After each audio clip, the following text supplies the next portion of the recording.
Good evening, welcome to the studio this evening and Pyrography. Cooking wood is what we're going to do tonight. I'm going to cook some wood, this wood, using this particular image. I've changed glasses, can't see the screen anymore. And so this is going to be a case of JFDI, just get on with it. I'm not quite sure what I'm going to do here, but we will just see. This is a rough trace down of the card and the Hearthstone card. So yeah, just going to find out how it goes. So let's do some of the easy bits first, which is going to be to do some outlining of various things. I can do some outlining on this because it's semi-cartoon style. So let's heat that up, switch tools to this one. This one is probably okayed about that. Find out how this is going to work in terms of how this wood reacts to this heat by working on, we'll just do this number to start with, I think. That's clever. I didn't mean to. That's too hot. Way too hot. Thought it might be for this tool.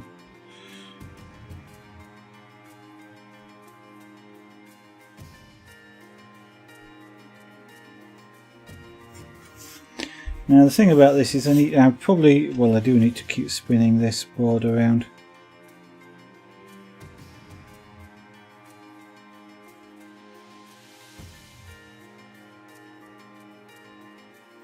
In order to use this tool and keep it straight. So we've got a nice black outline on this.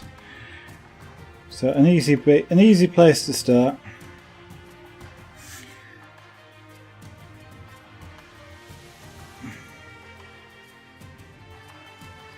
I haven't decided the style of pyrography that I'm going to use for the rest of this. Whether I'll do it this style or whether I'll go more to a photorealistic style. Not that it will look like a photograph at the end, but a photorealistic style means that there won't be... Well, you don't get black lines around people on a photograph, for example, and so that's what photorealistic style means in the context of things like this.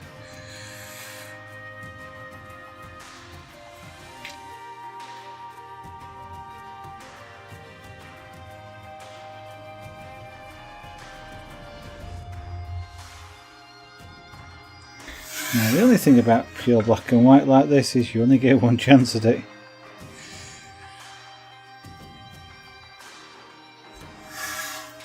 Incredible Wolfie! I'm doing the card, yes.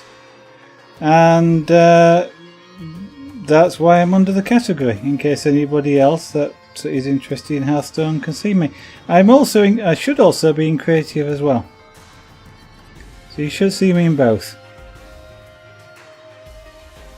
But just this way, there's a potentially larger audience who can also see it as well.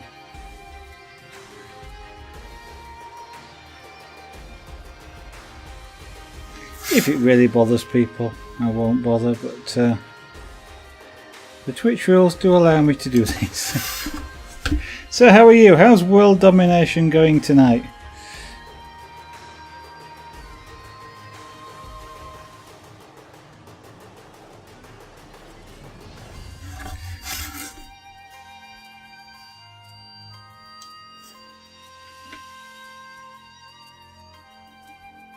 How did I do this one? How did I get this markings that's on here? Is that what you're asking? You had to stop it, you were finishing up the last part of the demo.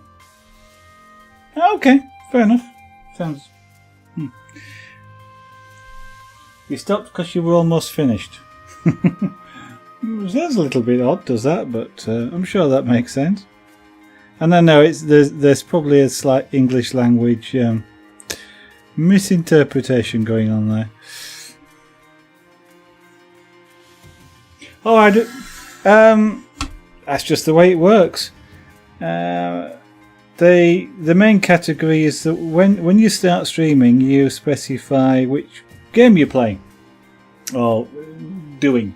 You know, what's the main game of the broadcast, and I can select Hearthstone for that because this is a Hearthstone card, and I can do images and things like that in that category. But when you also do that, you select tags. Or zig tags. What did you describe them as?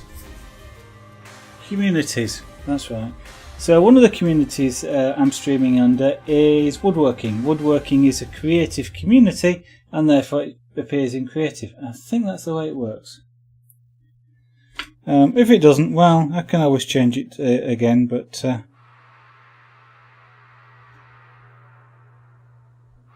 that's the way I understood it to work anyway. This could do with being a little bit hotter.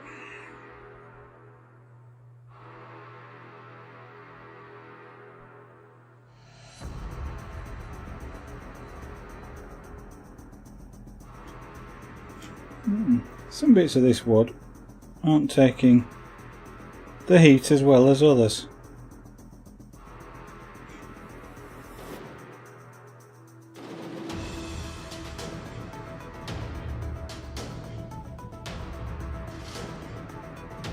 So it's a long time since I did any cooking of wood, so I thought it'd be fun to try, which is of course why I was trying to think of a subject for last night, and of course Wolfie, you suggested the card, so here we are.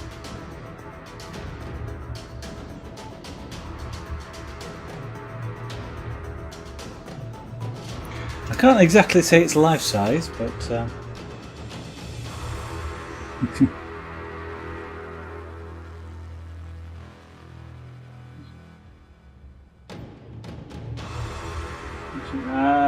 sorry, I don't understand.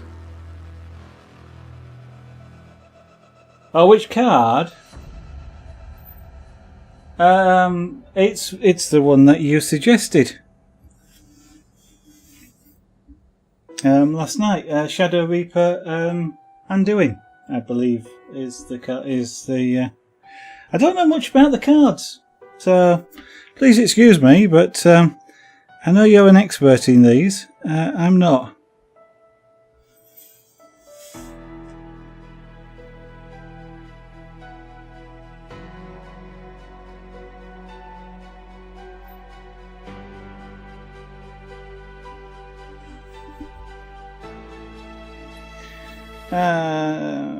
So I might as well put in some of the lettering as well, I think, down here, whilst I can still see it, and then we can come back, and at least it gives some idea what's going on. Now then, I have a choice about exactly how accurate I get in lettering. I can get extremely accurate in lettering if I want it to, or I can just sort of do it kind of close, which I might probably just do, I think. Now this is ow, this pen's hot.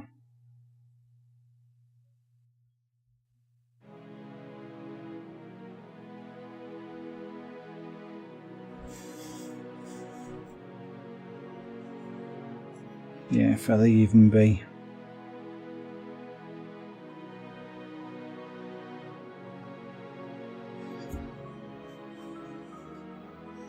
Bad news about your Kickstarter. You're not asking for enough money and they won't let you do it. Is that the problem?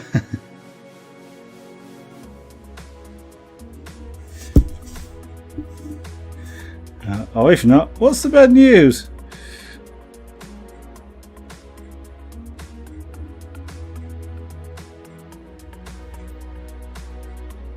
I've never actually looked at Kickstarter sort of conditions, if you like, of having one.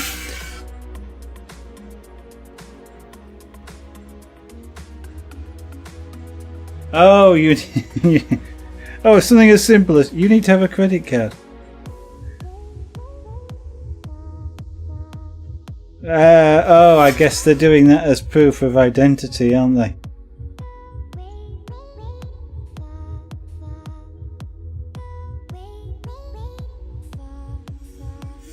Yeah, I can. I was going to say I can't seriously think that they're going to, they give money to people on a credit card. That sort of seemed a bit odd, but yes, they'll be wanting to check your identity, you see, to make sure you're who you say you are. How's that A? That's that sort of A.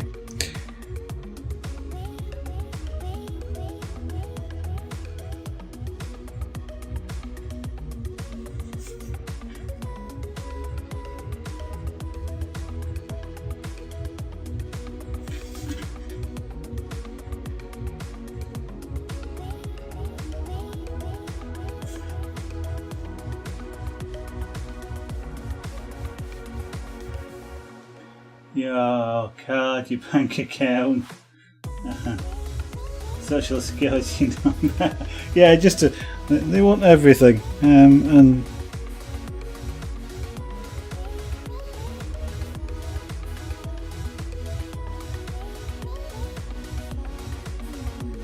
yeah, usual sort of tea. Okay.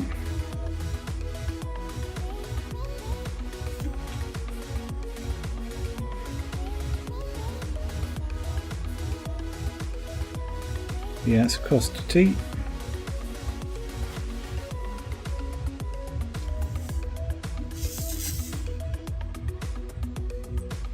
I don't know about that. You'll have to start selling it now. I suppose the next thing is, can you get it on Steam?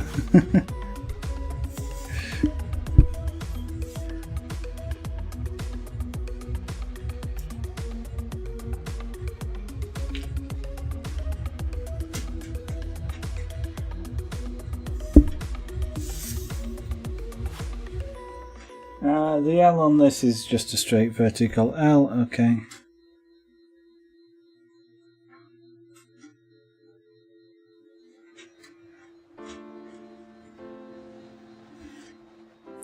Letter E is one of the hardest letters to do. Is it a curved E? No, it's a straight E, okay.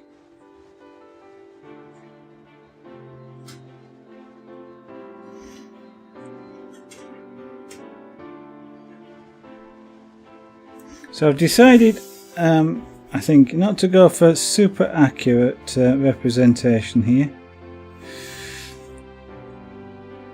I'm sort of going for a little bit more freehand looking. And what that means is, for example, I'm not going to do layout markings, for example. So for the lettering here, I'm just doing this freehand based on the freehandish sort of markings that were done.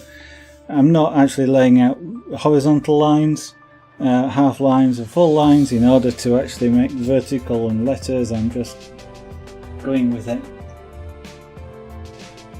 Okay, no problem, Wolfie. You go ahead and lurk. If you see me doing anything wrong, let me know.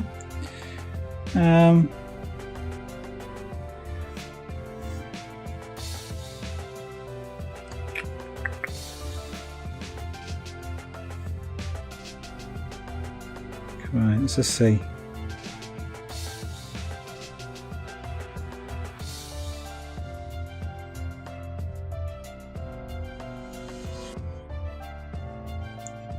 What I should have done is get the extractor fan out,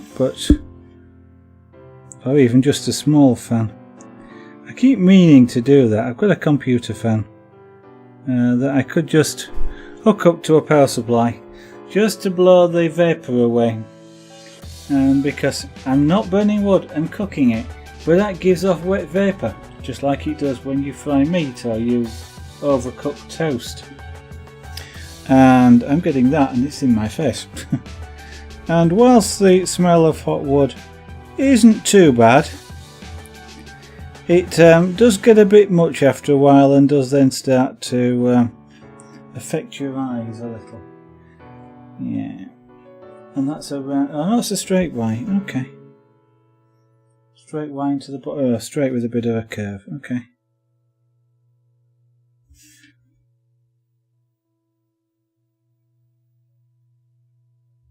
And down and across, yeah.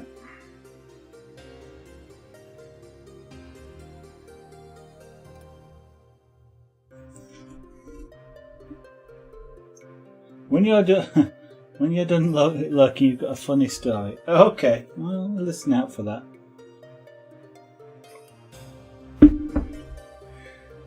So I'm doing the easy bits to start with. Partly because it gets a fair chunk done in terms of the overall thing, and I've not done a pyrography a little while, so it gives me a little bit of a chance to get back into it, and also to learn the characteristics of this wood. Anytime you're doing pyrography where you're not using maximum heat, I'm not exactly here, but I'm kind of using maximum heat, where you want to do subtle colour variations, you have to sort of learn the characteristics of the wood, because some wood will actually cook quicker than others. It'll go browner faster than others, and if you're trying to get particular colours and you overcook it, well, it's a bit hard work to sort it out.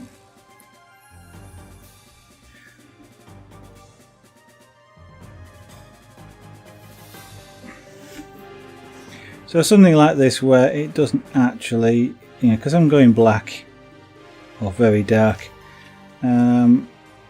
I can gauge what the wood characteristics are like.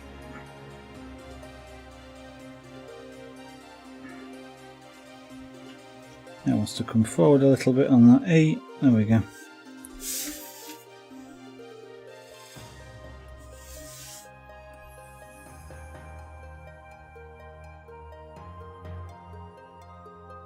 Now this S is just a sort of a fairly curved S. Okay.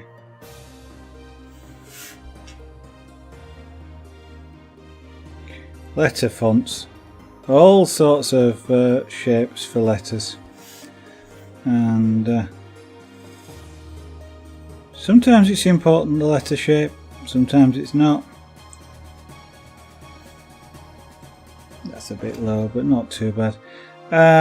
Here I'm guessing the letter shapes aren't 100% significant, but they are. They do want to be reasonably accurate. If you're doing something like Hyrulean text, then that does need to be the right shapes, because the shape is part of the lettering. This is kind of just general text, even the name that goes across there. It's got its own style, and of course it's partly how you recognise the cards, but I do have some leeway in this. I keep forgetting this tool heats up. When it's not on the wood, it heats up, and I get a really dark spot, which I don't always want. Now then, this is an oval O.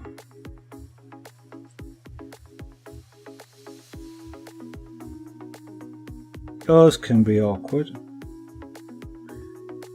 To get them to look half decent, because you've got to have smooth curves for those. For O's. B's, so-so, but for O's you've got to have that smooth curve on it. It'll look weird otherwise.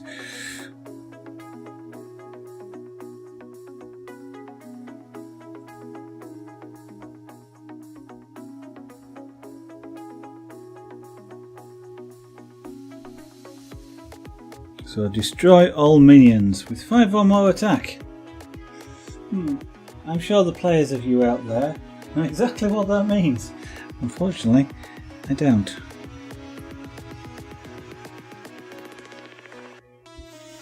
I'm not actually a Hearthstone card player,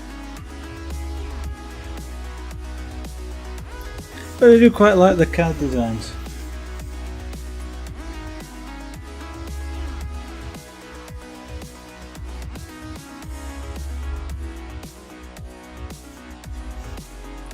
And the L's just straight vertical L's. Okay.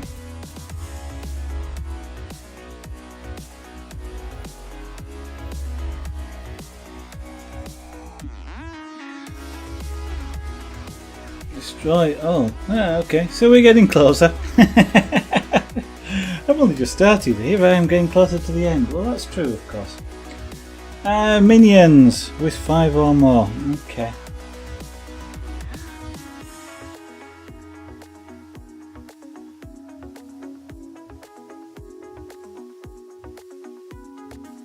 Now, I've no idea if this is a good card or not.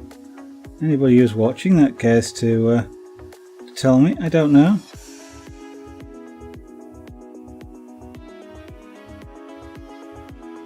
That needs to come down just to about there. So I've got a sight across there. Whilst I'm not drawing lines and things to line all these things up, I do want it to sort of be. I don't want it to look really bad. I do want it to have a somewhat nice appearance. That's a letter I with a dot. Okay, and so I can just put the dot in there like that.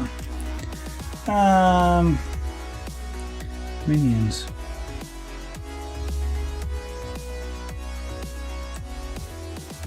Yeah, standard curve down.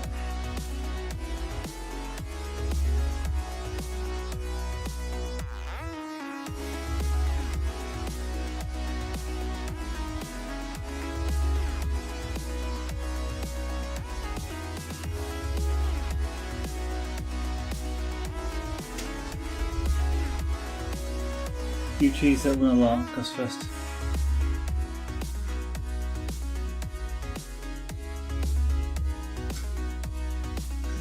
Okay. Alright, fair enough. It's a good card then. Oh, another O. I just mentioned I'm never keen on O's.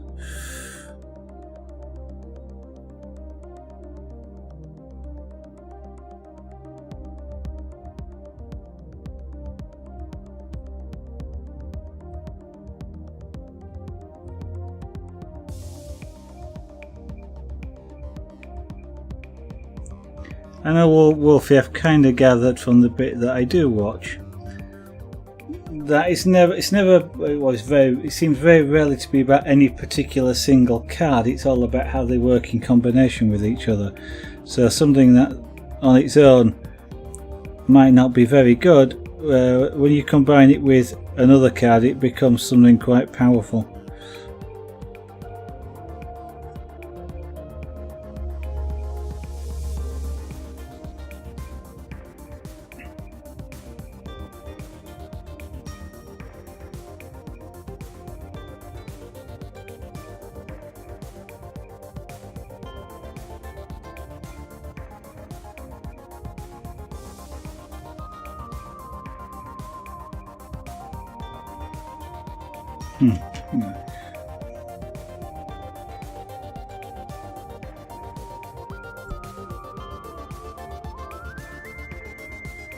Battle cry means that whenever you play it, a death rattle you get a death rattle when it dies. Okay. Alright, fair enough, Wolfie, thank you. So a death rattle I'm gathering sort of has this effect on, when it dies it affects other things as well, so its death in itself is like an attack. So you get lots of small combos with one big. Okay. straight W's, okay.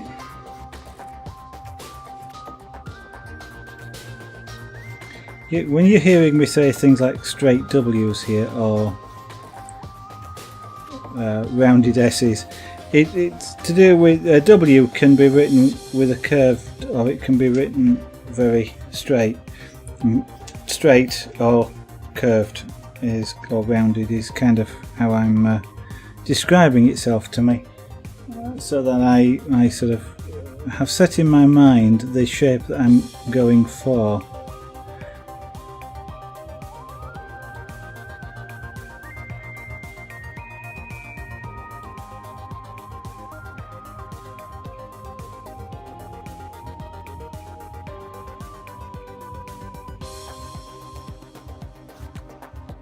Because with pyrography, you don't really get a second chance. It's not easy to erase pyrography. I would say it's impossible. It's not exactly impossible, but the results are never very satisfactory if you try. So it is one of these things that you kind of have to get right first time. Although there are tricks and you can employ to assist you in getting it right first time. So things like not using maximum heat, like I'm doing here. You do it very lightly. See if if you've done what you wanted, and if you have, go over it again. If you haven't, you sort of cheat a little bit. You also have a combo for a card. You need to have played a card before it. Okay. So there's a lot of there's a heck of a lot of rules about the order in which you can play things, and how do you remember all this? I mean, and I know I know it's a case of if you like playing the game, you'll learn the rules and you'll learn how to play it and things like that. And it's very like somebody sort of say, I don't know, how do you play Minecraft? And you kind of go, but it's obvious. It's obvious when you know. And I'm looking at this, and the way that you're describing it sort of suggests that there's hundreds of combinations of things that you could do, and some are really good, some are really bad, and some you don't want to touch. And it's kind of like, how do you know all this? How do you know all these rules as to what that actually means, that text actually means, or what the number? I know the 8 is to do with power levels and not points, but hit points, isn't it? But yeah. Right, so 5. 5 is another straight number 5. This is a little bit of a mixed font. Some things are round and some things are straight.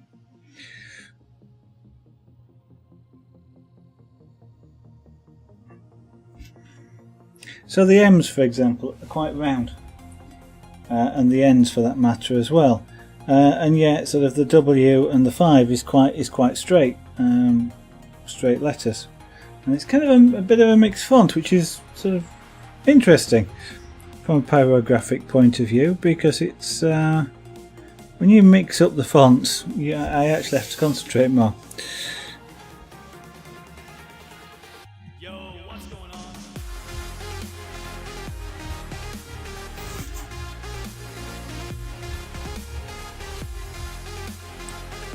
Which does mean I have a tendency to go quiet when I concentrate, so I will endeavour not to forget that I'm actually broadcasting. Another row. There are only 3 of this kind. Most of it. Oh, is it like there's? I won't say instructions, but there's information on the back of the. Is there information on the back of the card? Or that tells you how these things work.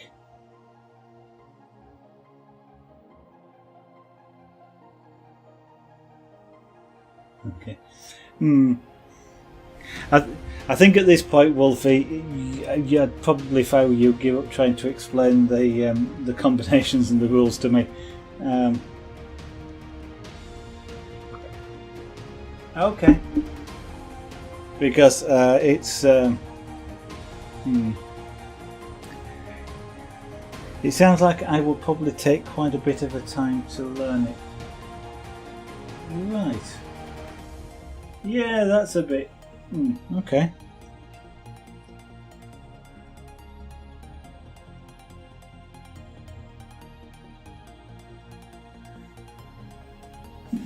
Maybe I have to have a look at another one. I have just... the card designer made this letter O of the word OR more rounded than the ones in Minion or Destroy. Oh, it does. It looks like that on my reference picture.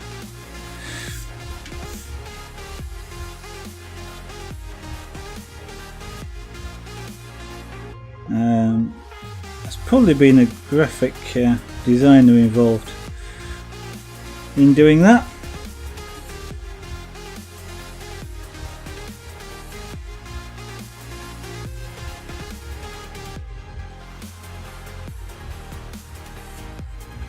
Because it means that they haven't just gone and used a font to do this. It means that they've done it and they've looked at the letter, the word OR here, and gone, that needs more of a rounded lengthening thing. So that's what a graphic designer will do, or a font designer. They'll look at things and go, that actually ought to be a bit bigger. And therefore they'll use a rounded letter, where everywhere else they use one that's a little bit more squashed. It's interesting seeing these things. Now more attack. Okay. So I need to get that M looking like that M.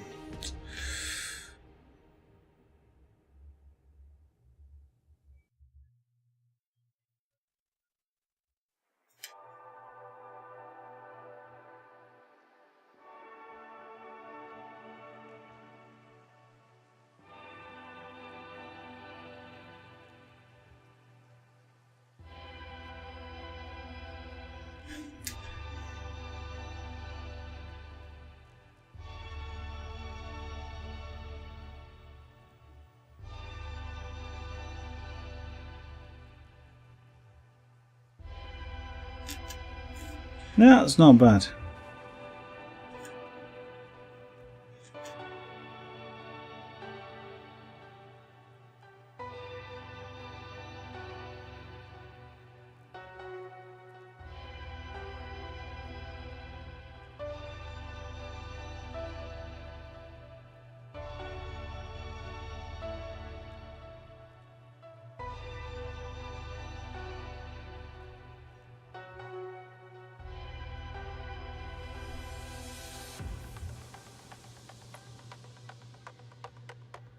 One of the kind of irrational fears of doing this is getting halfway through a word and realising you spelt it wrongly.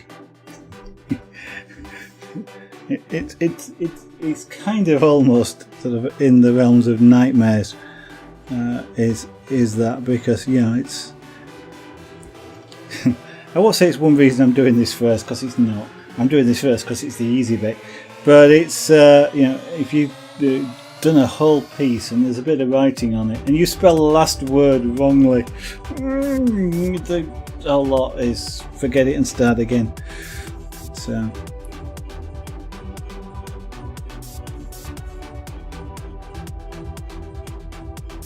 anybody that's watching wonders just what on earth's going on here. This is art. This is art. Pyrographic art. Pyrography. Lots of people know it as wood burning, but we don't burn any wood at all. And in actual fact, it is more close to cooking. Is this? The nearest thing to sort of that most people are familiar with to pyrography is making toast. If you've ever made toast under a grill or in a grill, pyrography is very similar to making toast. You apply heat and the toast goes brown. You apply a bit more heat, it goes darker. You apply a bit more heat, it goes black. And wood's the same. I'm just applying heat in a very concentrated place rather than all over a piece of bread. Actually, you can apply pyrography to bread as well. It's not as good. And it doesn't taste as nice afterwards because you're not cooking all of it properly, but you can do it. So we're cooking wood, and we're cooking. So pyrography actually means fire writing, and I suppose some sort of fire heat. I mean, this was ancient Greece when pyrography, the words pyrography came from. So, I mean, you didn't have electrically heated tools then, so fire was probably the only thing that could do it. If indeed the art form originated then, and I don't know. But the words did. Probably as two separate words. Pyro for fire and graphos, or now graphy, for writing. I guess more these days you'd more call it graphics, as in images and things. And so images with fire, or images with heat. And I often describe it as painting with heat.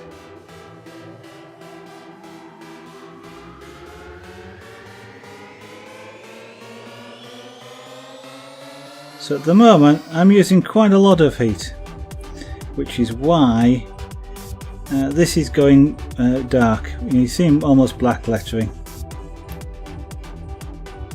I'm applying a lot of heat, which is cooking the wood and making it turn really brown. Later on I'll be using a lot less heat and a different tool which doesn't concentrate the heat quite so much, and it won't be going quite as brown. I'll be able to vary the shades, which is how I'll get some of the shading that is part of this image.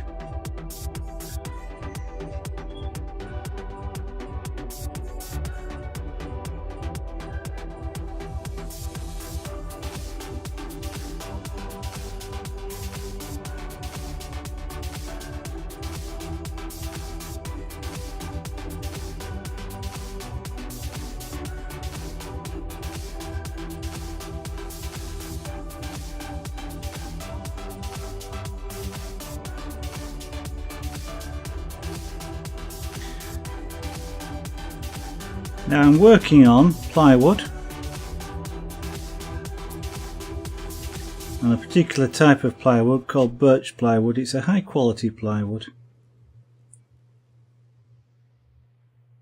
and I'm doing it on plywood for two reasons. I'm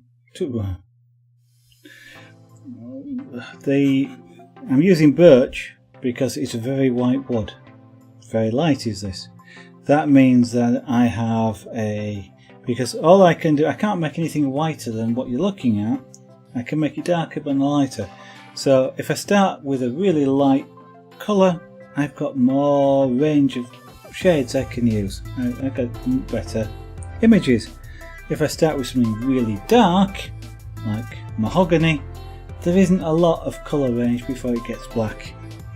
The other reason for using plywood is you might notice if you cook things on one side, they tend to bend. The cooked side shrinks and causes whatever it is you're cooking to sort of bend. Toast does it, meat does it, wood does it. So if I apply a lot of pyrography on one side here, it will tend to bend and warp. The way in which plywood is constructed of multiple layers and how they actually construct them resists that quite strongly. If this wasn't plywood, this was just not a sheet of birch that was this thick, it would bend quite a lot. I would have to use solid wood, I'd probably have to go to at least 1/4 inch, almost 1/2 inch, and especially on something this side, to stop it bending. Whereas using the plywood, I can use something a lot smaller, which is lighter. Now then, deck limit 1. Now this is an outline, so I'm going to turn the heat down on this tool, because this is white letters with a black outline, and then possibly some shading. So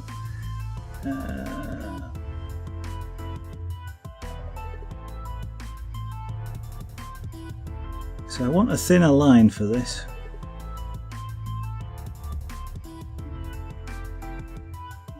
And as you can see, this, at this point in the pyrography, this is almost like drawing with an ink pen. And indeed, I could actually continue with this, drawing like an ink pen. And there are lots of artists, especially the older comic artists that used to draw in black and white, where they use just black and white, and use sort of it's a technique called cross-hatching, but sort of lots of little lines within things to colour them in. And I could indeed go ahead and do that with this. It's reacting and going onto the wood very much like just a pure black ink pen would do.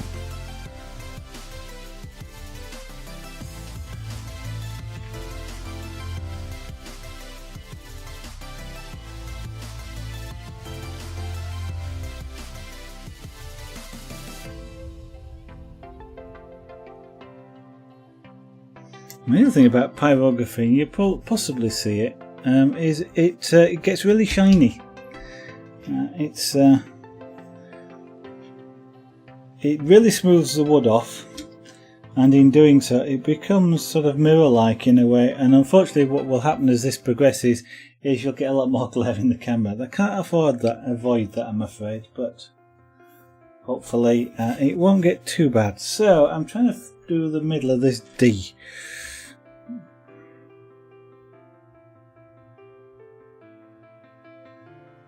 So I'm not after a perfect replica, so if you know these cards in detail, my apologies. I'm getting something that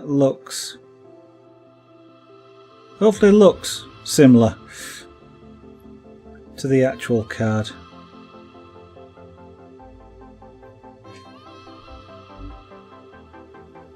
You think I'm making a mistake? Why is that? Is this not on the bottom of the cards?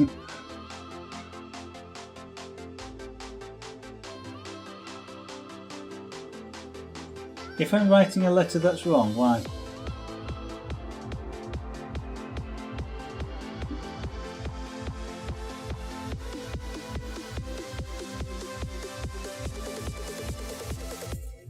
Okay, that should be blank across there, you say. I'm just going by all the by the ones that I've seen. They've had a something on it that's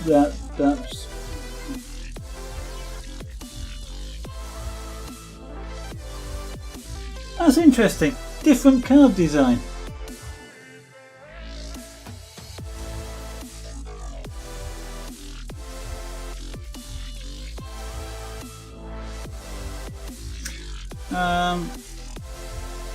That's a different card design. That's two similar but a different card design. Here is, can I do that? No, I don't want to do that. I want to copy all of it.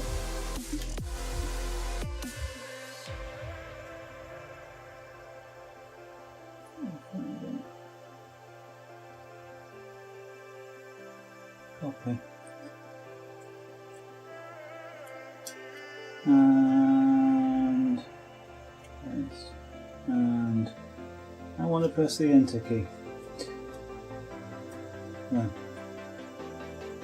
That was another image for a similar card.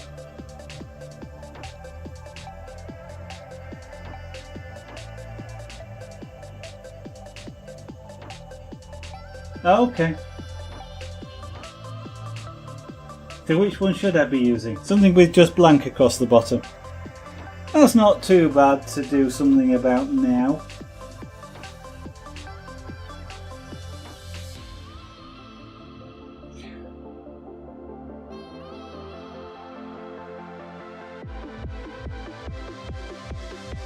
What's from your day? Okay. Yeah, because you gave me that image. And I've seen a couple of others that look similar.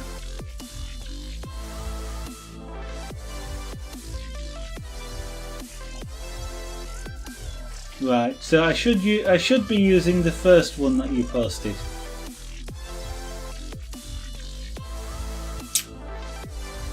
Rather than that one. So the one you've just posted, or one like you've just posted. So leave the area at the bottom, both are fine. Okay, so I can put this in. this deck limit. Because otherwise, at this point, oh no, literally deck limit. It says, I don't know yet. Hey, I have to rely on experts like yourself, and I've seen it. I did have a look at various designs on the internet, and a number of them did have that on the bottom. So I just made the assumption that it was. No, I'm not writing demon though. It is. It does. It will say deck limit 1. I'm assuming that means that you're only allowed to have one of these in any particular deck. Right. Okay, so I will carry on writing deck limit of 1 on the bottom. If it's wrong, well, I can always file this in the big round. Well, I can always do what seems to happen on the game, can't I? And destroy it. We'll have to do one. We'd have to do one that's more powerful that would destroy this card then if I've got it wrong. let's go in the carry on in the game style. Right. So I now have to outline an E.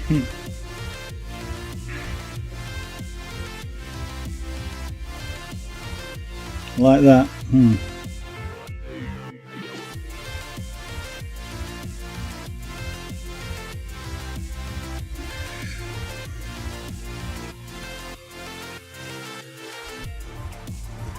And not only do I have to outline an E, I've got to stay on shot, haven't I? Can I move this camera a little bit? Like that. Try and get... I'll try and keep it on camera. It's a bit difficult because I continuously want to move it around to make it easier to draw curves. It's a lot easier to draw a curve by always working in the same direction with your hand and wrist, but that means moving the work around like this.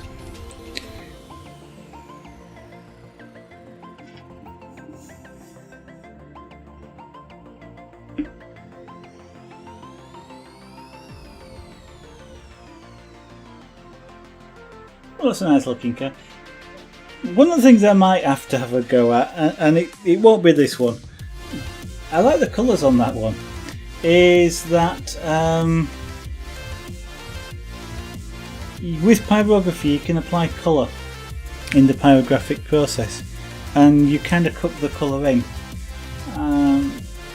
Not had any experience of doing that, but I shall maybe have to have a try, because being able to do something like that purple of the one you've just shown me there for counterspell, and I like the card, I like the design of that, would be quite a good thing. But thank you. So if I make a total mess of this, we'll do the other one to destroy this one, and if not, we may just do the other one anyway.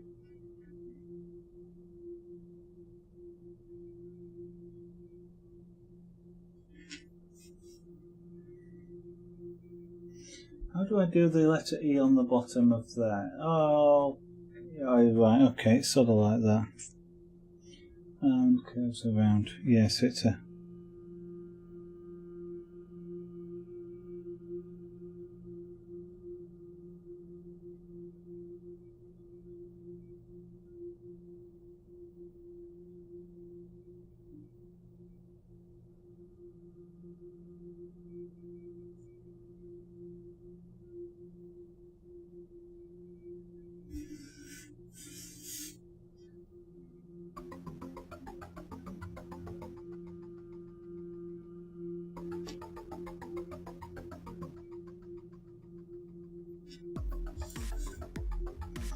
That line's getting a bit thick. Let's Just take care to do that.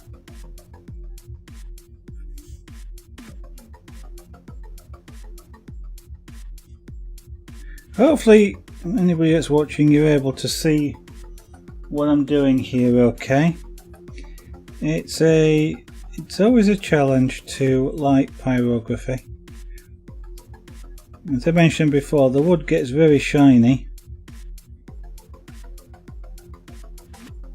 and that always makes it a challenge. And the other thing that happens is with this wood being very light, the cameras don't always like it, and sometimes they pick up a lot of flicker, and you kind of have to play about with the camera settings in order to get rid of the flicker, and sometimes that means that it looks rather white.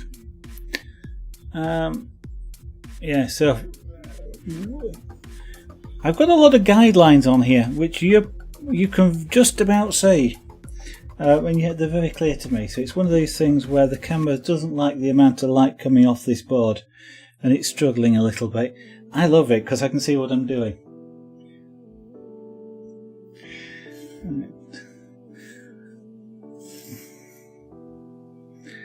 So at the moment, just doing some lettering at the bottom.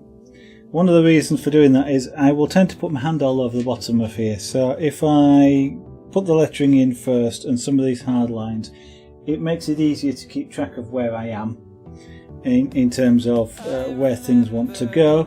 Because I'm not doing it completely freehand. I've put a lot of guidelines in which I'd like to stay there. And as I'm continuously rubbing my hand over the bottom, I will erase these if I'm not careful, and then I'll just have to draw them all in again, which is a kind of a bit of a waste of time. So deck.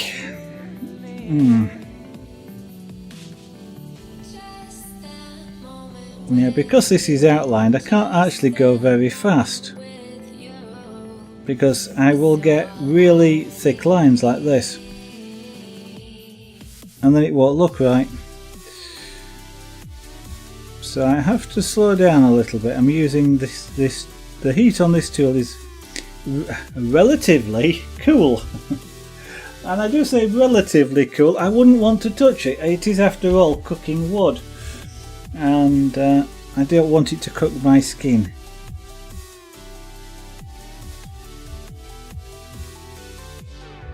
Now, at which point, I'm sure there'll be lots of people that would love to see that happen, but I'm sorry, I will be disappointing you all in that respect.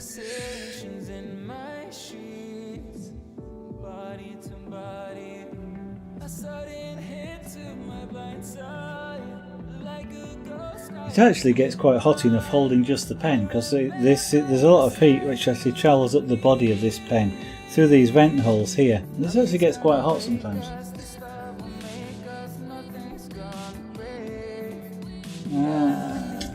That's kind of a curved C, isn't it? Yeah.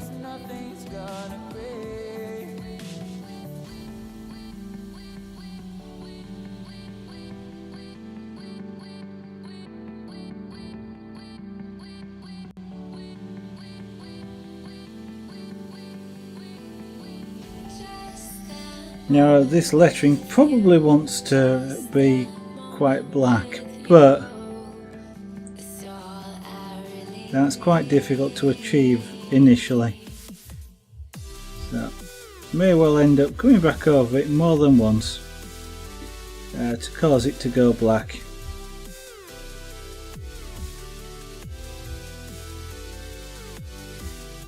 But we'll do it in a slow cooking style.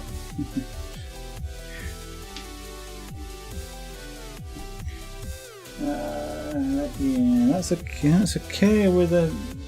Oh, okay, it's got one of those at the top of it.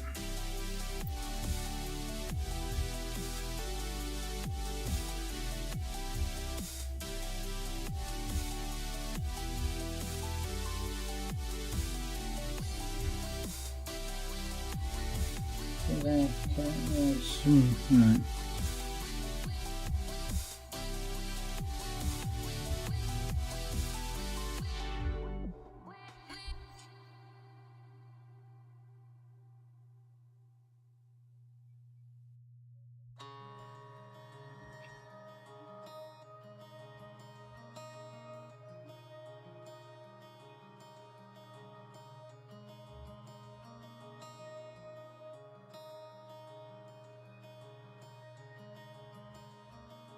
So a tiny mistake there, but I'm not going to point it out to you. See if anybody can spot that, but just a minor tiny mistake.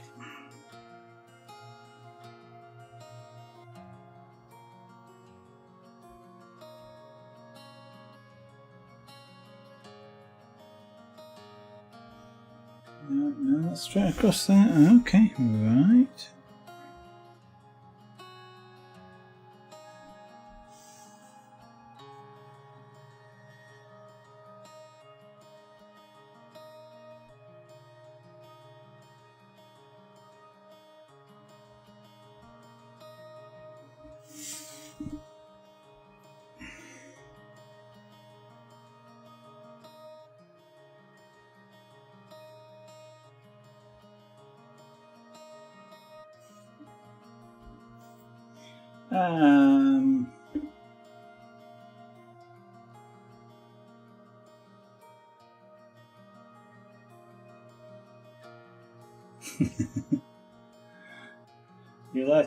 You like to suicide on one of their cards. Okay.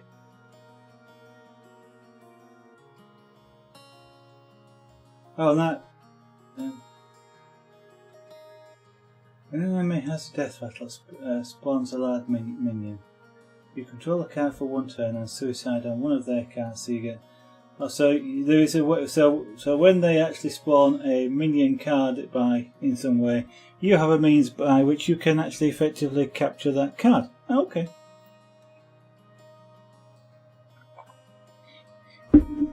It's one of those things that you have to understand the game to know it's funny. Sorry.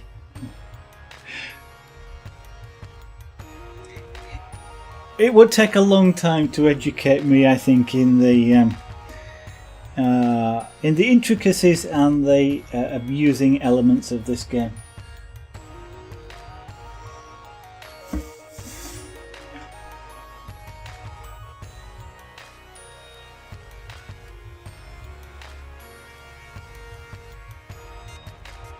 Now this letter L is quite a thick one.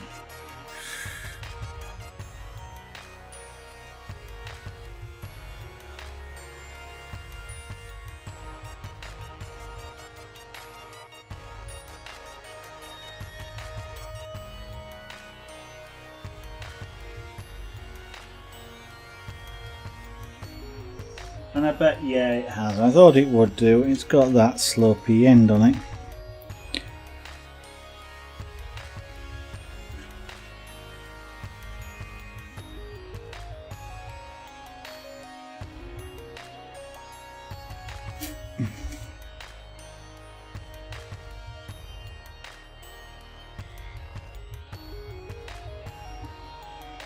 Well, there's no point in asking you how well it looks at this moment in time, because all that's on here is a little bit of lettering, which is nothing like the card, is it? So I shall have to do a lot more before I start asking whether it looks right.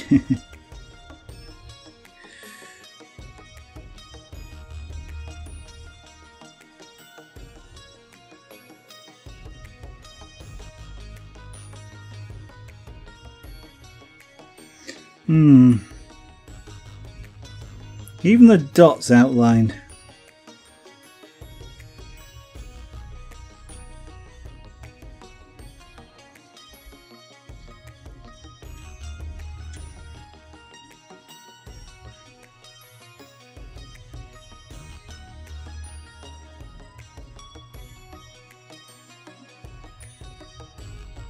You have to excuse me a little bit, I am kind of concentrating. Which means I'm not really as talkative as I normally would be. Is that going to... I am sort of trying to get this to look good for you guys. Not make a mess of it.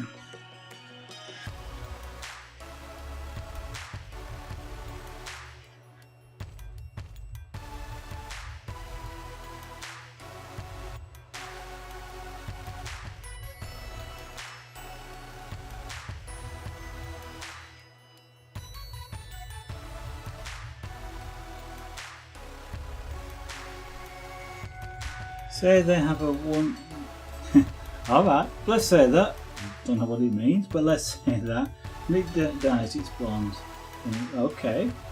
Fair enough. So you take over. Okay, so you take over their card, you kill it. Oh, I see. So normally when it dies, if they were playing it, it would spawn in this card on their side, but because you sort of what's the word I'm looking? Possessed it, I guess, and you've used it to kill one of their cards, then you get the card that gets spawned in. Sneaky thing then.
Yeah, it would be. It's not going to happen, but it would be hilarious.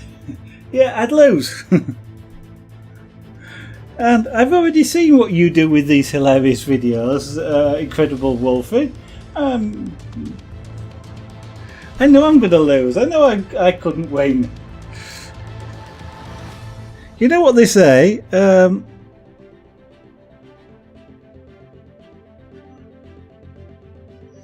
What was it? You can, yeah. What does it say? You can never lose a battle if you don't enter one.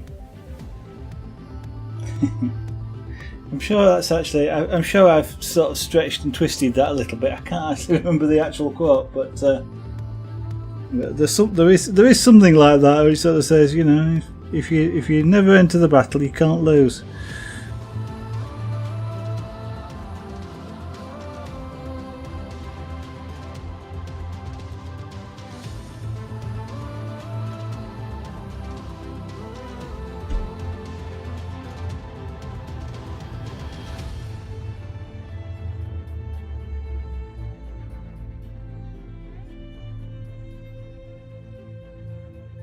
That's true, but if you, you've got that's you can't win, you can't lose. That's true, but you've got a guaranteed result. Whereas if you enter a battle, you don't know what the outcome is. 50-50 either way, so it's better odds. You know definitely what the outcome is going to be if you don't go in there.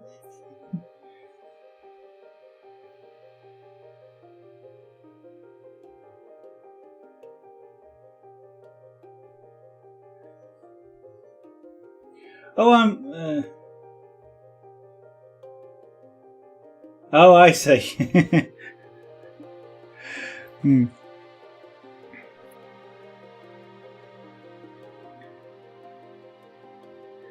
Yeah, I would not be saying you're playing a terrible deck. That's it becomes a case of, in my hands, any deck is a terrible deck. In your hand, it may or may not be.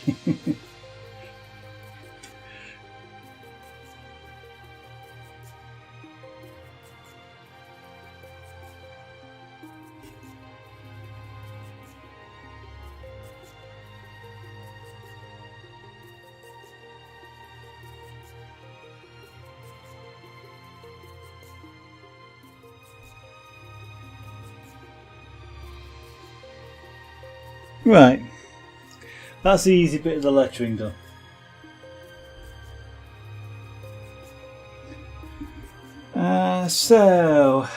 We've got a gold flame.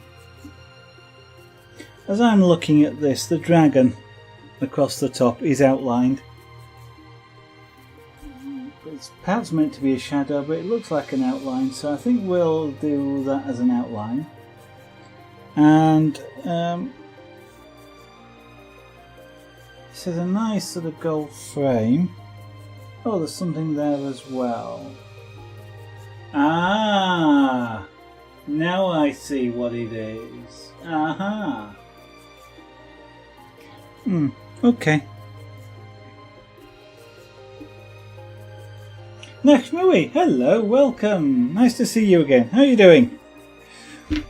I have just realised, of course, this is an overlay, isn't it? That's on for some reason on the pictures that I've seen. This is an overlay because I bet that shield had something in it. What would it have had in it? A number of some kind?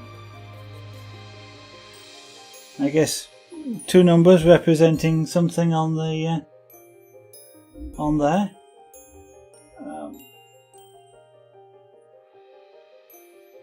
There's definitely something there, which of course I can't put in now as such. I mean, I'm going to put something there.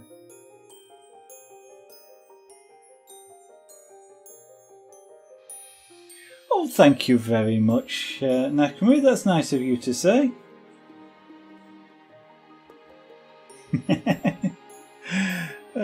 Even when I'm making a mess of doing things like this. The Shadowreaper Anduin, I'm assuming that's pronounced correctly, he's outlined as well. I'm going to try drawing that in with, well, I was about to say I'm going to try drawing that in with pencil first, but I probably won't. What I might try is drawing it on paper first, and then and then mark this from the paper. One of the things about pyrography, if I put pencil onto this wood, it's really hard to erase. This black stuff that's on here is kind of a waxy sort of, it's kind of a carbon wax. It's not too bad to erase, but I do have to be really careful to make sure I get rid of it before I put pyrography over the top. Unless I'm doing like this lettering, which is really dark, because it kind of cooks in. And when it cooks in, it stays there visible. Which is not always such a good thing. So I'm going to run a dark line down this edge here. So one of the things I'm looking for is the darkest lines that are kind of permanent. I want to just try and sort of fix the majority of features whilst I've got the guidelines here.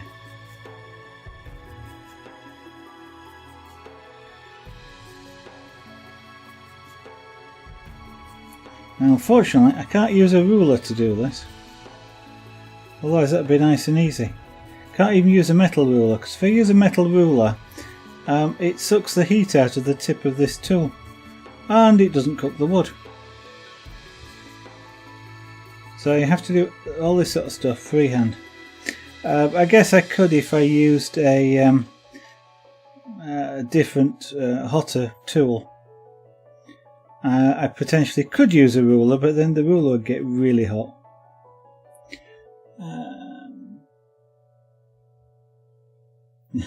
Yeah, Netherlands in the house. Two of you. 100% occupancy in chat. I don't know if anybody else who's watching is from anywhere else. Feel free to make yourself known and your country of residence if you feel like it, to compete with these two degenerates that are taking over the chat. So, I'm gonna say, when were you last around, Nakmuri? I can't I don't actually remember the last time I saw you in chat. And I think it's been, well, I'm fairly sure it's been since April, but shots fired, Wolfie. Yeah, no. These are two incredible incredible viewers here. I mean, Incredible Wolfie there is designing his own game. So if you are interested in a brand new RPG game, Incredible Wolfie here in chat, I'm sure he's going to be world famous one day for his game. Yeah, you are. It says so. It says so on the tin in the name. Sorry.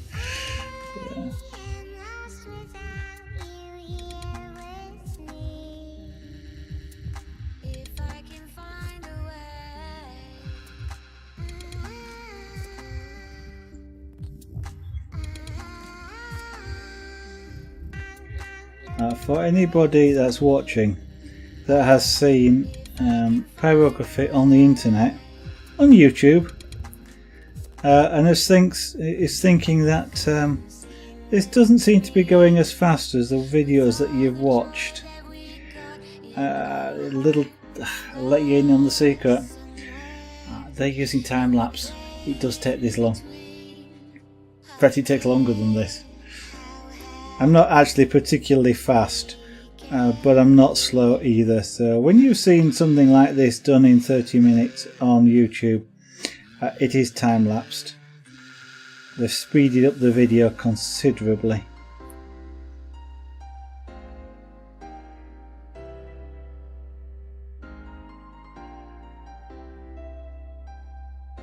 Now sometimes you'll see me doing this, and it's not because I'm speeding up the video, it's because I do that to fill in some lines. But so that's that line down there. I'm going to do the same one down that side. This is quite nice in a way. Some of it is some of it's outlined, which is quite, and that's the inner of that. So I want to be on the back side of it, which is that one there. And that's the gold one with the larger frame around the outside, yeah.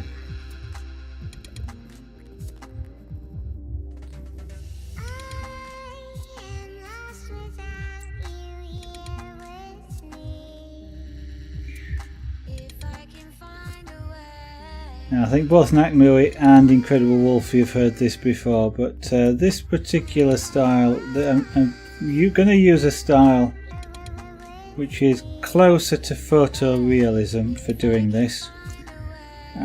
Sort of a crossover between a cartoon style and photorealism. And that's largely dictated by the fact that's the way the card actually seems to look in the images that I've got. And what that means is photorealism refers to the fact that in a photograph you don't get black outlines around people and things like that, like you do in cartoons. If you look in a cartoon, you get a black outline, and then that black outline's filled in. So the cartoon style has black outlines around everything, which is filled in. The photorealistic style doesn't. You know, the colour goes to the edge and stops, so it doesn't have a black outline. This will be the card style is kind of a little bit of both. The main picture in the middle is photorealistic style, even though it looks like a cartoon, but you don't have those black outlines. And yet, around some of these areas here, for example, they're outlined. The dragon across the top is outlined, for example. So this is kind of a crossover. There is also a style which is pure black and white, where everything is as dark as it can be, and shading is done using closely spaced lines, also known as cross-hatching. There's none of that on this, but that is a different style.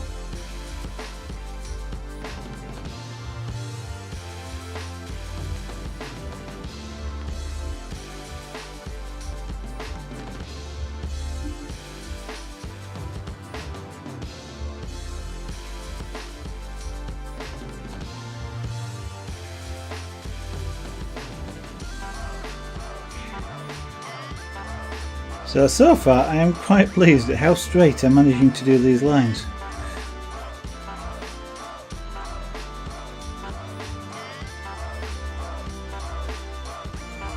Some areas, you won't notice it, I'm noticing it here, but some areas like here, it's not cooking quite as much as this area I'm just doing here. Certain areas of the wood are cooking faster than others, so they're going blacker. And that's part of noticing that sort of thing is something that I'm noticing because it's part of doing pyrography. It's noticing how the wood is reacting. This bit I'm doing here isn't cooking very fast at all. I'm going to have to go over it. How that reacts, you have to vary the way in which you're doing the pyrography, slowing down for example, or going over it in order to colour those areas. So it's something I notice because it's part of what I have to do to continue to get the image that I'm after. And I've got a feeling that should have stopped short. But, no, that's fine. Okay. So then there's another one which is across there like that. Ow! That's hot.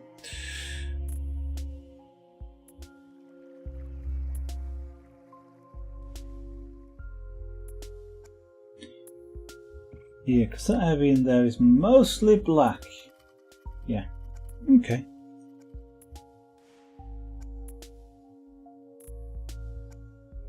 So what we can do is outline around that the dragon here, and then we'll be able to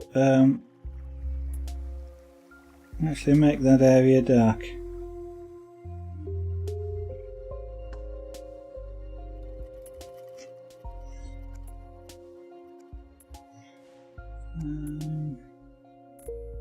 Okay, so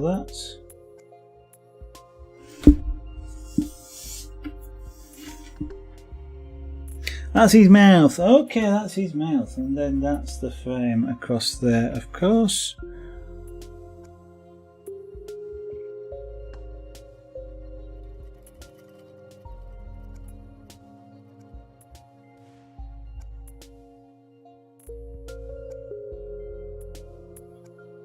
Because he's resting his head on the frame.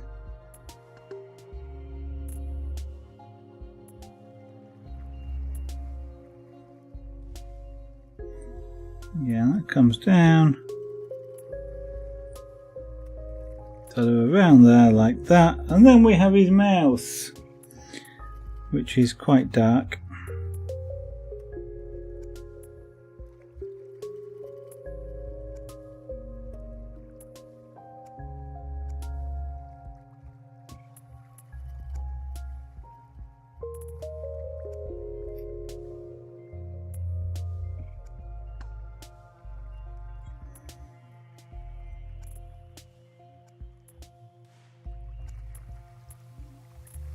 Now I'm going to switch tools. I don't like filling in large areas with that because what happens is it causes the wood to shrink away from the tool in a not very nice way from the point of view of a photographic image. So what I'm going to do is I'm going to use this to try and fill in that black area.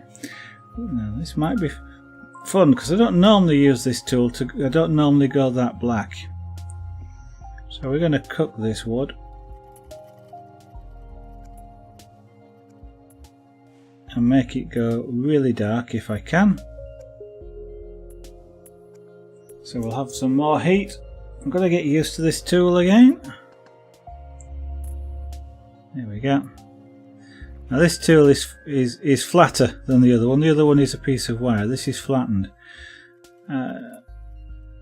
And whilst the wood will shrink away from what I'm doing here, it will do it in a more even, flat way, which will give a better look to this area than if I'd done it using the wire-based tool. So I've got a fair number of different tools for doing different things. This one, a shader, is for shading areas, perhaps not surprisingly.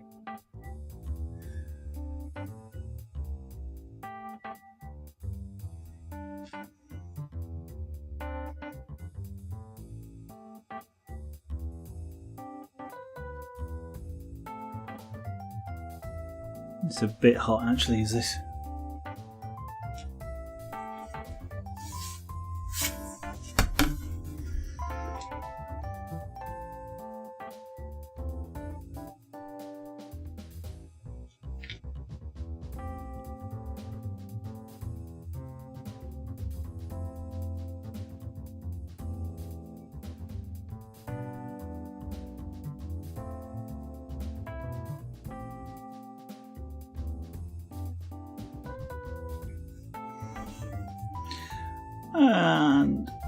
And now I've got to get in a tiny space down here. This one might have been better.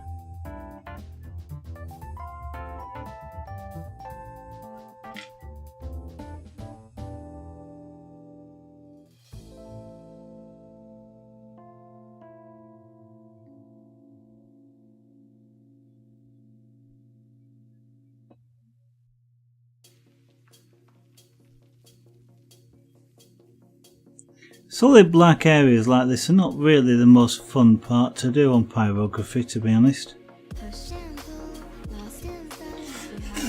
My personal preference is for the areas that aren't that dark.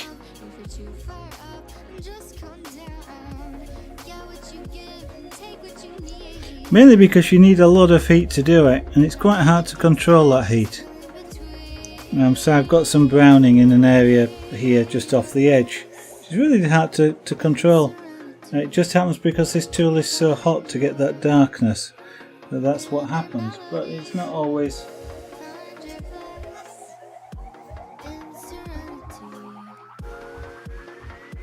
the best thing. Sorry, I'm now working out that I want to do that just under the dragon there, so that's going to come down. Okay, so I'm just working out there's a black frame now around here, so we can fill that black frame. Ah! I can't speak properly.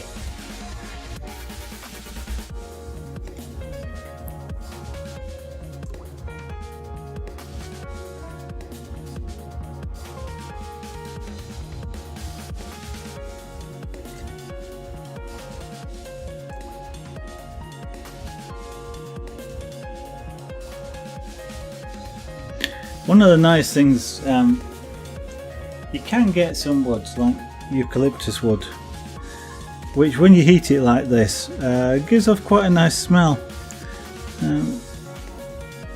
Some woods don't necessarily give off a very pleasant smell when you heat them up this much. This is birch plywood. It's not bad. It's not fantastically pleasant, but it's not bad when you heat it up to this level.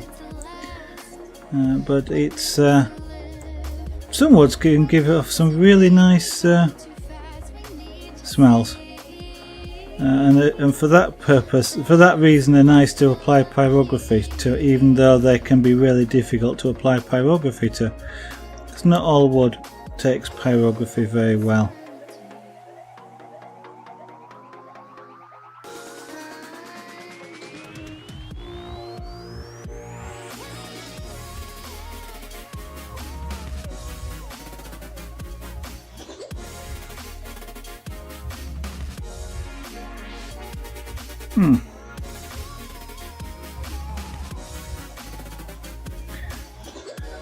And this is going to come all the way down this edge here. Okay, right.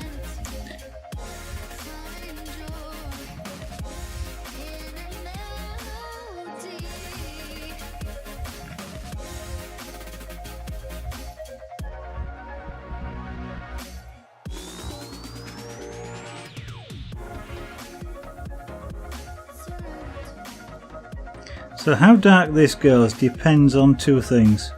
Well, it depends on one thing really, and that is the quantity of heat that's applied. But I can control that in two ways. One is the heat of the tool itself, and the other one is how long I leave it in a particular place on the wood. So the longer I leave it in a particular place, the more quantity of heat is transferred to the wood, and the hotter the tool is for any given length of time, The more hotter the tool, the more heat's transferred to the wood. So pyrography is often about balancing those two. So you can, it becomes a case of the hotter the tool, the faster you have to work. The cooler the tool, you have to work slower and potentially do many passes over the wood. So this, for example, isn't quite as black as I would like it to be, so I probably will have to make another pass over. Cook it a little bit longer. Unlike food, you can cook wood twice. You shouldn't cook wood twice. Shouldn't cook food twice, unless it's refried beans.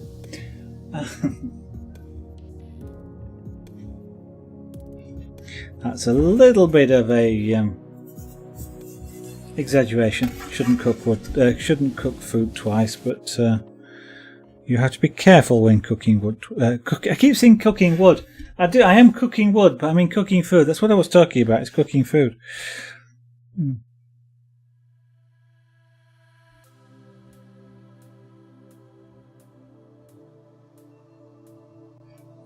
Now I'm going to an imaginary line just down here because I didn't draw it in.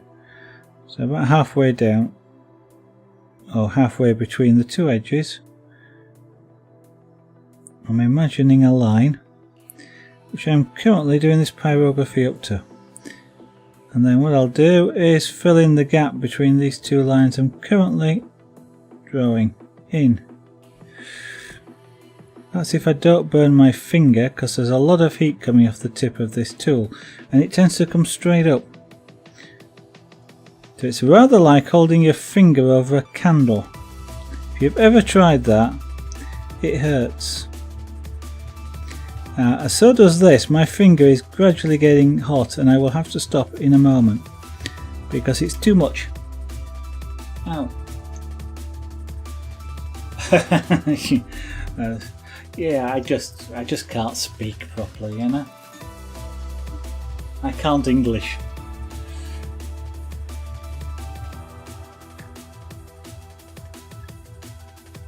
Plus, I've spent all day today talking,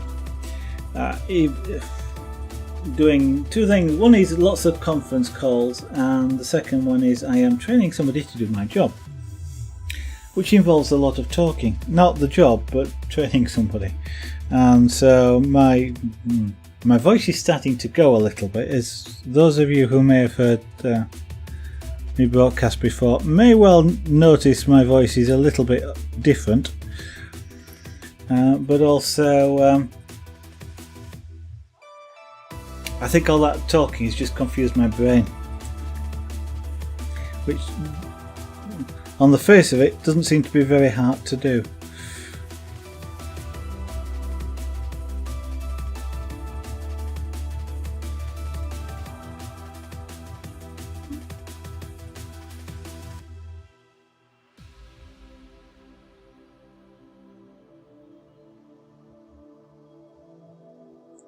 So the darker I want the area, the longer I hold the tool in a particular place. So I'm moving quite slowly here in order to get it to go that dark. Usually what I'll do with something is go over it quite quickly, or even turn the heat and the tool down, just to get a very light colouring. So it's a little bit like sketching with a really hard pencil. So you just sort of lay out your ideas in a form which is barely visible, and then you go back over again. In this particular case, I'm being confident that that's exactly where I want that line to go. Incidentally, this is a nice way of getting sort of some shading. As you can see, I've got the interior of this is no longer white, it's a darker sort of browny colour. And that is because it's had some heat applied to it just by being near to the tool.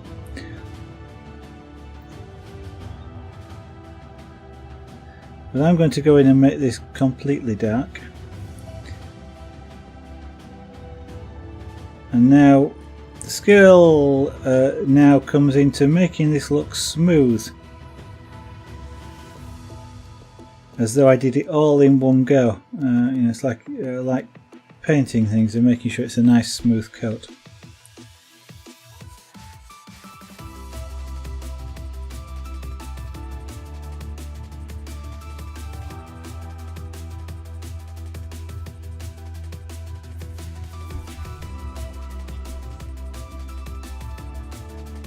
Which isn't necessarily as easy as it sounds. I wish it was.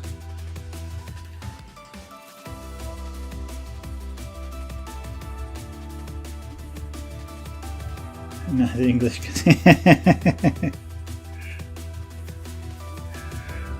There are times, Incredible Wolfie, when I am convinced yours is better than mine.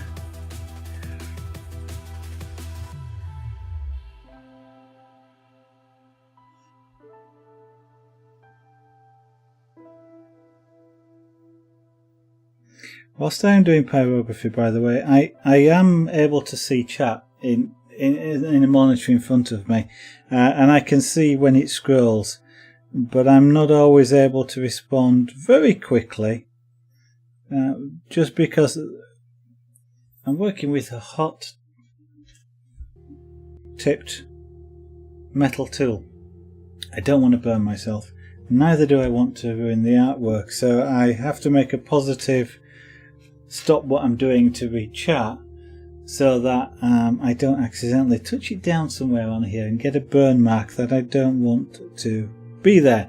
And I use the term burn very loosely because I'm not burning it, it's cooking.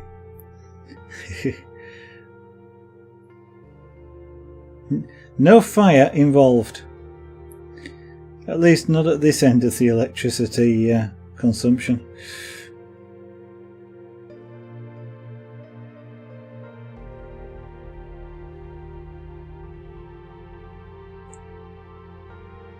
What I probably could do here is turn this up a little bit.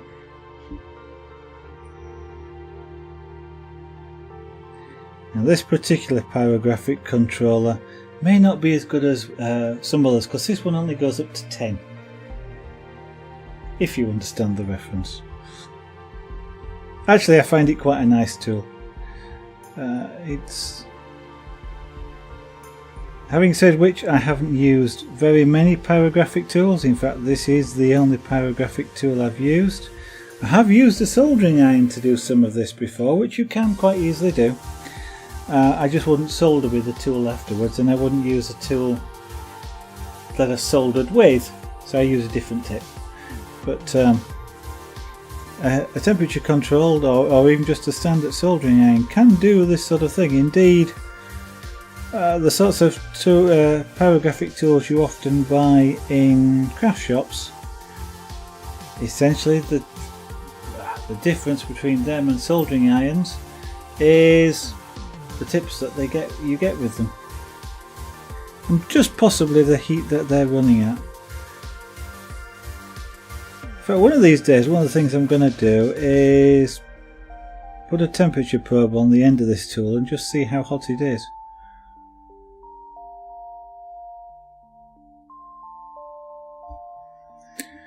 Right, I shall turn it over now, because what I'm going to do is try and fill in this bit, and what I try and do is keep the nose of this tool towards the edge.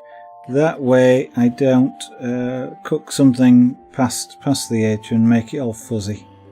So I get a nice clean edge still.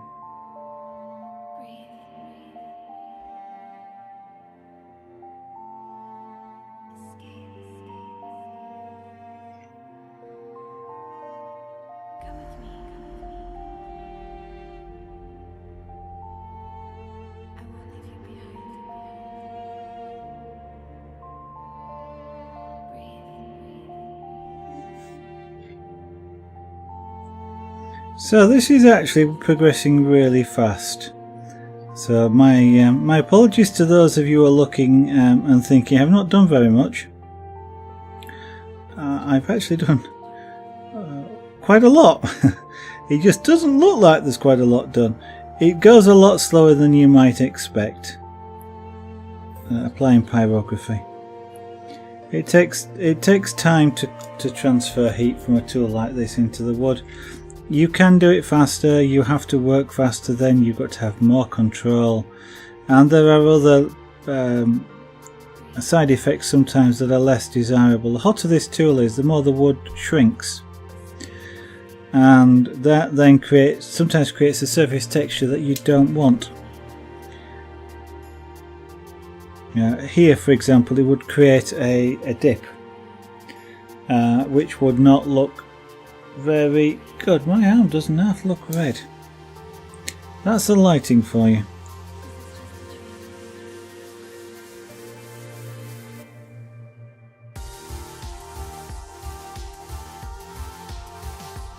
I've had to adjust the camera in order for it to be able to work with this wood, which is quite white, and in doing so it looks like I've made my arm look like I've got an incredible suntan.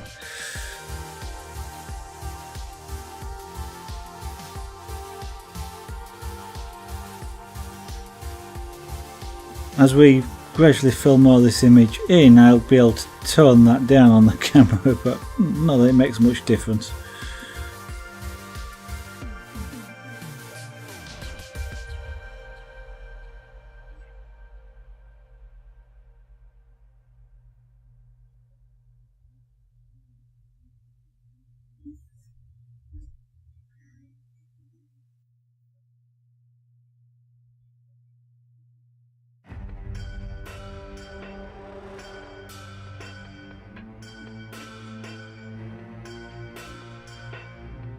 Right, I'm going to have to move this camera up a little bit, aren't I? It's a little bit too low to see the whole image.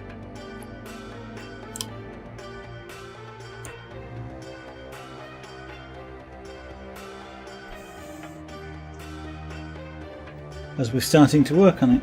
I am going to stop for this evening. Done quite a lot, relatively speaking. I know it doesn't really look a lot, but doing lettering, for example, does take quite a bit of time to do to be able to get it reasonably neat, and I am quite pleased with that being reasonably neat. And especially this outlining is outlining text is a bit like writing the text 3 times, because you go around it and then you go around it, but not only are you having to just go around it, you're having to try and maintain consistent distances. So doing that probably took about as long as doing that, because that was just done with one pass. But we have got a surprising amount done compared with what I did think. I was thinking maybe I'd only get the lettering done and possibly the outline on there, but we've started to now put some of the hard shading in. So there is a frame, it's a stone frame on this side. It gets lighter on that side, and then with a darker outline around it. And that's probably what we'll be working on next is this stone frame. Although, having said which, what I may well do on the next one is put there's some more outlined text to go in this banner here, which is Shadowreaper Anduin. I may well put that in on the next stream, because that'll be a difficult thing to do. So if I mess that up, I'm better messing it up now when I can throw this away than at the end when I've done a lot of work and I don't want to mess it up. But we will continue. Whatever just strikes me as being the right place to continue next time, and it will really just depend on it, but we've made a good start. So as mentioned, that's going to be it for this evening. The next stream is going to be tomorrow night. I will start somewhere between 1900 hours and 2000 hours GMT or UTC. It will probably be here again in the Hearthstone category. But you may also find me on Creative as well to do this particular image. I'm a variety caster. I do lots of crafts. I don't play games.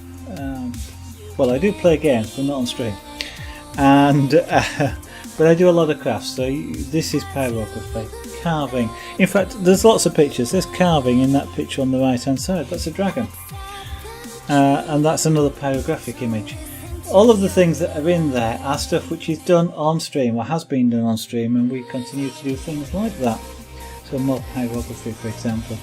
The URLs on the bottom, there's the usual social, Twitter and Facebook for you to take a look at. Zavaganat.youtube.com is the website, tells you a little bit more about pyrography, for example. It says website in progress, but it will tell you about some of the pieces I'm doing, the inspiration of why I did a particular piece. The other thing that's there is YouTube. I have 700 plus hours of Twitch broadcast history. I'm uploading it onto YouTube, so if you'd like to see some of the really early things, or things like the Salute to Sunset, which was the elephant, that's going to be uploaded onto YouTube gradually. You can take a look. And the other thing that's there, targanat.etsy.com, is a shop. So some of the things like the jewellery I do make, this probably will also go into the shop for sale when it's complete. So that's a place to take a look at things. Jewellery being chainmail, for example, and beadwork and things like that. And finally, the two things at the top right hand side, there's a follow button if you'd like to be notified by Twitch. I do tweet when I go live as well, but if you would like to follow me on Twitch, of course you will see when I start doing this tomorrow. And you'll also be in your favourites, your following page. You'll get to see when I'm live.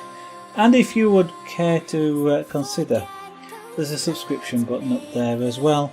Subscriptions go towards buying materials and things which get used on the stream, like wood. Unfortunately, wood isn't cheap, good quality wood anyway. Or odd tools to do these things with. So they contribute to the arts and crafts that are being shown. And with that, I shall hand you over to the Twitch advert, which is probably going to run at the end of this sequence when I stop transmitting. So I hope to see you on the next stream, and bye for now.